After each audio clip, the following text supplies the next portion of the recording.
بسم اللہ الرحمن الرحیم۔ سورہ فاتحہ کی بات ہو رہی ہے تو جو ڈاکٹر اسرار احمد ہیں وہ اپنی کتاب میں یہاں بیان کرتے ہیں، لکھا ہوا ہے جی اس سورہ مبارکہ کا اسلوب کیا ہے۔ یہ بہت اہم اور سمجھنے کی بات ہے۔ ویسے تو یہ کلام اللہ ہے لیکن اس کا اسلوب دعائیہ ہے۔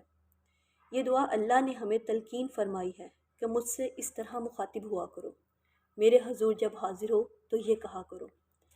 واقعہ یہ ہے کہ اسی بنا پر قرآن مجید کی سورت کو نماز کا جزو لازم قرار دیا گیا، بلکہ سورۃ الفاتحہ ہی کو حدیث میں صلاۃ کہا گیا ہے، یعنی اصل نماز سورۃ الفاتحہ ہے۔ باقی جو چیزیں ہیں وہ اضافی ہیں، جیسے تسبیحات، رکوع و سجود وغیرہ۔ اور قرآن مجید کا کہتے ہیں جی آپ کچھ حصہ اور بھی پڑھ لیتے ہیں۔ حضرت عبادہ بن صامت رضی اللہ تعالی عنہ سے روایت ہے، وہ فرماتے ہیں کہ رسول اللہ صلی اللہ علیہ وآلہ وسلم نے فرمایا، لا صلاۃ لمن لم یقرأ بفاتحۃ الکتاب، یعنی جو شخص نماز میں سورۃ الفاتحہ نہیں پڑھتا اس کی کوئی نماز نہیں۔ اس اعتبار سے بھی ایک فقہی اختلاف موجود ہے۔ بعض حضرات نے اس حدیث کو اتنا اہم سمجھا کہ اگر آپ باجماعت نماز پڑھ رہے ہیں تب بھی ان کے نزدیک یہ ہے کہ آپ امام کے ساتھ ساتھ ضرور سورہ فاتحہ کو پڑھیں، یعنی اگر امام کہے کہ الحمدللہ رب العالمین تو مقتدی پر بھی لازم ہے کہ وہ کہے الحمدللہ رب العالمین، چاہے دل میں کہے۔ یعنی اگر امام کہے الرحمن الرحیم تو مقتدی پر بھی لازم ہے کہ وہ چاہے دل میں ہی کہے لیکن اس کا جواب دے۔